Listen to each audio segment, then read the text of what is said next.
All right, today we're diving into something you probably see every day but don't think much about. Bollards. You know those short posts all over sidewalks and streets? Are they just annoying obstacles, or do they actually serve a purpose? Well, there's actually a lot more to bollards than meets the eye. And Bicycle NSW, a group that advocates for safer cycling in New South Wales, has some strong opinions about them and how they impact cycling infrastructure. Yeah, I saw on their website they have a whole Bollard Busting campaign going on. Seems pretty serious. It is. They're basically raising a red flag about the overuse of bollards and how they can actually create hazards for cyclists, especially if they're not placed or designed well. So it's not just about bollards existing, it's about how and where they're used. Exactly. And people are starting to notice. One of the most read articles on Bicycle NSW's website last year was all about bollard removal. Shows that there's some growing concern about this whole issue. And it's not just theoretical either. Bicycle NSW has shared some pretty concerning stories from their members about accidents involving bollards. One member, Belinda, she actually ended up with some really serious injuries after she hit a bollard. We're talking broken bones, a punctured lung, even a brain injury. Yeah, it's a scary reminder that these things can be dangerous when they're not implemented well. Absolutely. And Belinda's story isn't unique. Another cyclist, John, a member of Bike North, ended up in intensive care for 3 days after he collided with a bollard on the Parramatta Light Rail Bridge. Right. And to track all these incidents, Bicycle NSW has actually put together a whole database. Pretty smart move, I think. Yeah, helps them gather data and show that this is a real widespread problem. So what exactly is Bicycle NSW hoping to achieve with this bollard busting campaign? What's the plan? Well, they've got three main goals. First one's pretty simple. Get rid of any existing bollards that are considered unsafe or just plain unnecessary. Makes sense. Get rid of the obvious problems. What about the other two goals? Second goal is to reform the guidelines and standards for using bollards. Actually, they say that the current national standard, the Ostrode's Guide to Road Design, is pretty reasonable. It says bollards should really only be a last resort, used when other things like landscaping or fencing won't work to prevent cars from getting through. So if the guidelines are already good, why are there so many problem bollards out there? That's the big question, isn't it? Seems like there's a disconnect between what the guidelines say and what actually happens. People just default to bollards without thinking about other options, even when those options might be safer. So it's about breaking that habit of relying on bollards as a quick fix. Yeah, exactly. And David Thompson, he's the advocacy coordinator at Bike North. He put it really well. He said design should prioritize keeping people safe over protecting infrastructure. Basically, a scratched railing is no big deal compared to, a cyclist breaking their arm. I think we can all agree with that. So are there any places that are getting this right? Any cities or regions that have figured out this whole bollard situation? Actually, yeah. Queensland and Victoria have both been more proactive about managing bollards, something NSW could learn from. What are they doing differently? Queensland, they've got these guidelines that say you should try things like signage and redesigning paths before resorting to bollards. They recognize that bollards can be a real problem for cyclists, especially people with non-standard bikes like recumbents or trikes, or for anyone with mobility issues. Victoria's got a similar approach, emphasizing that there needs to be clear evidence of vehicles actually driving into an area before they put up bollards. So you shouldn't just put them up just in case. You need to actually assess the risk. Right. But even in those places, David Thompson has pointed out that there's still not much clear guidance when it comes to bridges. They often end up with tons of bollards, seemingly to protect the bridge itself, even when there's almost no chance of a vehicle actually getting up there. You see that all over Sydney. Bollards lining bridges that have perfectly fine pedestrian walkways or bike paths makes you wonder what they're so worried about. Right.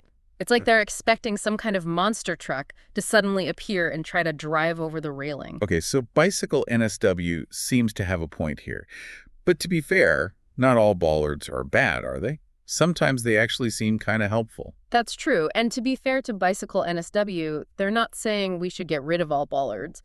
They do acknowledge that in some situations, bollards can actually make things safer and more pedestrian-friendly. So when are they considered a good thing? They work well as traffic calming measures in certain places. Like putting bollards in strategic spots can help slow down cars in residential areas, create areas just for pedestrians, or stop vehicles from blocking bike lanes. So when they're used to create safer streets for everyone, cyclists included, they're okay. Exactly. It's all about using them in the right context as part of a bigger plan for designing streets and public spaces. So we've talked about how bollards can be both good and bad depending on how they're used.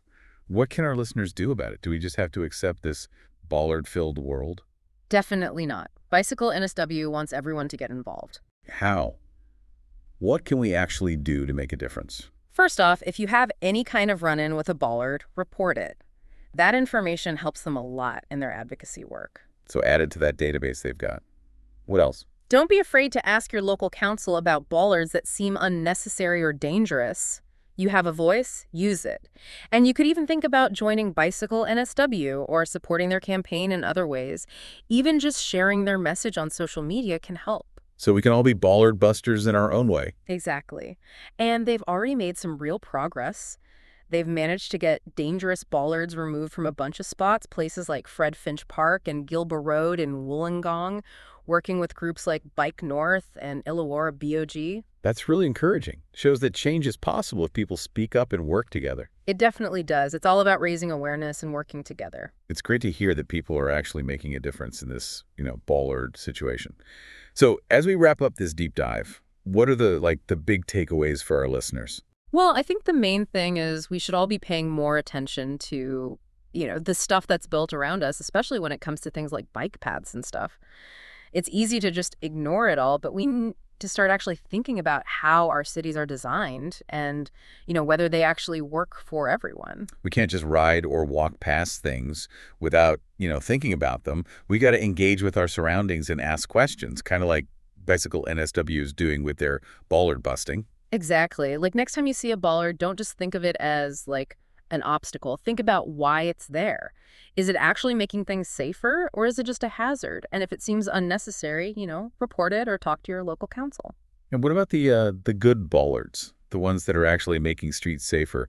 How do we make sure those are put in the right places and actually work the way they should? That's a good question, and it kind of leads to something for you to think about. As you go about your day, take a look around and notice not just the bollards themselves, but everything around them.